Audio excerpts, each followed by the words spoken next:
Greetings! This is another War Thunder video, and today I would like to talk about a couple vehicles which I would love to see in the game. Now, a little context behind my choices. I am grinding the Chinese Ground Tech 3, so of course I want to see more tanks included in it and fill a couple gaps in it, which I will talk about shortly. However, before I talk about any vehicles in this video, I am so sorry you had to witness my gameplay in the background. I play like abysmal dog shit. I recorded 2.5 hours of footage and I got 12 minutes of usable gameplay, so yeah. Anyway, our first subject is the WZ-132. Now, you might know this thing from World of Tanks, and for War Thunder players, it's basically a Type 62 but with a 100mm gun. So the Chinese light tank experience is quite literally abysmal dog shit, like my gameplay in the background. So you have 3 of the exact same amphibious vehicle but at different BRs, and they don't get any better, so yeah, have fun suffering with those. And you have the Type 62 as well, which compared to those, it's like a dream, because you can't get a machine gun fired to death. And you know, after that you go into an MBT line, and I think this one would ease you in to those heavier tanks.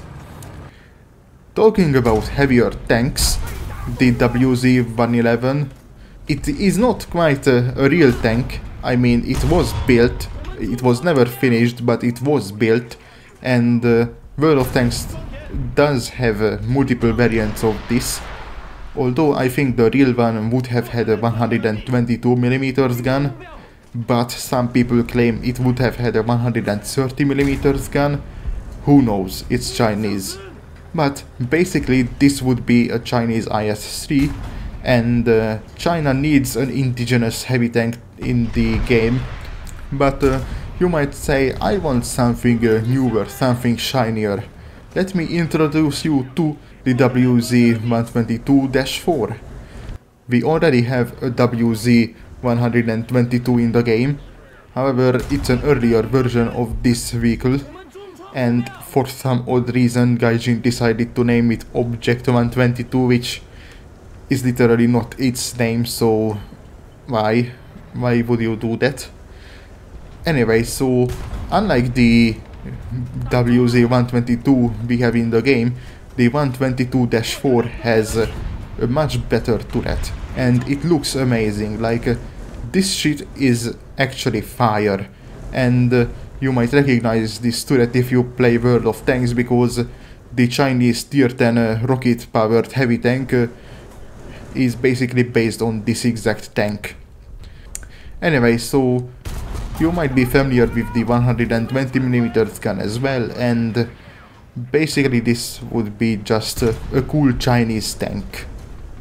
But you might be asking, does the game really need these tanks? And my answer to that is probably, maybe, possibly, kinda, maybe not. But what China does need in its Tech 3 is SPAA. Now, there's 2 catastrophic holes in the Chinese SPAA line, and it's from 2.3 to 5.0 and 6.7 to 8.7. I know there's an 8.3 Tech 3 Chinese SPAA as well, but you do have to unlock the 8.7 one before it, so that doesn't count. And you know, I found one SPAA that's Chinese, and it is the PGZ-88. However, we already have something quite similar to it, and by itself it wouldn't solve any problems. So, what is the solution? Let me introduce you to North Korea. The Hermit Kingdom has made quite a lot of vehicles over the years, and some of them could end up in War Thunder as well. And I would love to see North Korean tanks, and Besides a couple at the end, most of the rest of the video will revolve around North Korean designs. Now let's start with the VTT-323, which there's a couple variants of this. Here is one with only one machine gun, and here is another one with a completely enclosed turret with two machine guns and a Sherman Calliope style rocket launcher which moves with these. So these two would be really cool and probably somewhat useful, and this second one could also engage ground targets as well, so that would be nice. And what would also be nice to see is the M1989, which is basically a Shilka but with two 30mm autocannons. I think it has two 30mm ones at least. Could be just simple machine guns, but even that would be welcome in the Chinese tech tree, I think. And actually, this one has a bigger brother, the M1985, and it's basically a Shilka with the two 57mm anti-aircraft guns this ESU has. So this is a cool hybrid-like tank. And again, it wouldn't solve any issues because not just in the video, but in the tech tree as well, we have something quite similar, so yeah, this one probably should be a premium if it comes to the game. Anyway, let's return to smaller caliber SPAA, so say hello to the Chunma D. It is basically identical to the VTT, except it has a different chassis, and you could mount an 85mm gun on the chassis, and this vehicle is called Shinhung. And you know, I already talked about how we have 3 amphibious shit chariots in the Chinese tech tree. Why not a fourth one? It basically is identical to those 3 except in appearance.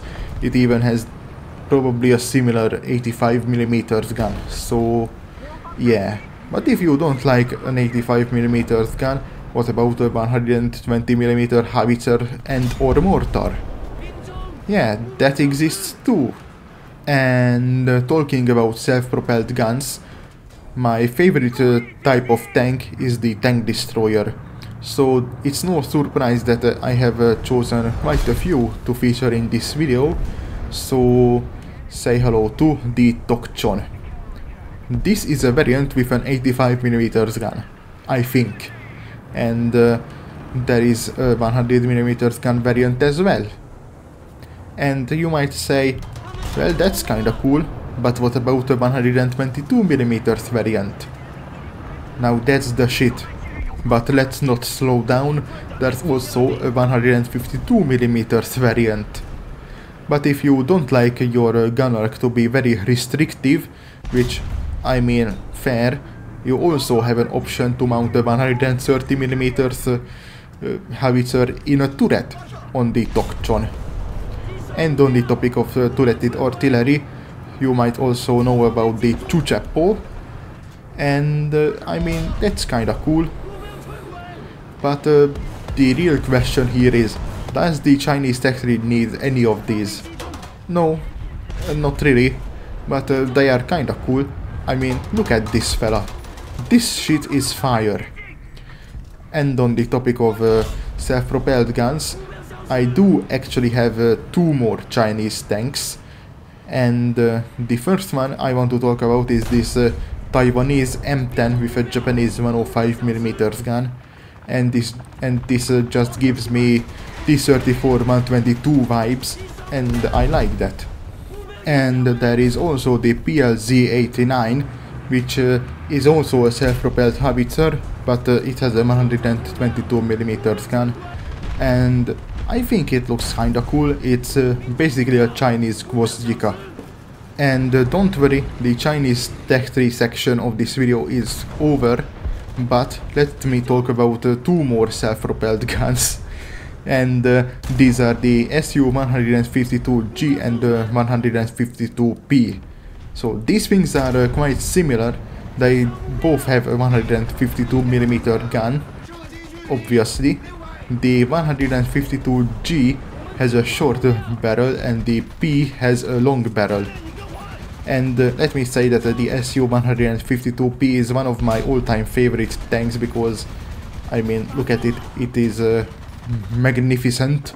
So of course I want to see it in the game as well, and it would be kinda cool to see an Object 120 except in the tech tree and it being grindable.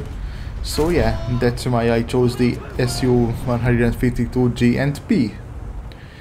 And as for the last tank, we all know what the Bob sample is. We all love the Bob sample, we meme about it, we adore it, we don't hate it, that's forbidden, but we all have to admit the fact that it will never come to the game. However, there is another tank from New Zealand that might actually be coming into the game in the future, and it is the Schofield tank. This thing is quite atrocious, to be real with you. It has no armor, the mobility is kinda nice, it's very light, it's open top, and it has a 2-pounder gun. And also, you can mount wheels on it and roll around, and that's kinda hilarious. It would be funny to see a tank just elevating off the ground, growing wheels out of nowhere and then zooming around. Kinda like a reverse BT, if you know what the BT can do in real life. So yes, and that's it. These would be my picks for 2025. These are the tanks I would want to see in one way or another, although hopefully all of these would end up as Tech 3 tanks, not as premiums. So thanks for paying attention. If you enjoyed the video, hit the dislike button. If not, hit the dislike button. If you want to, you can unsubscribe and tell me in the comments what you thought. Bye.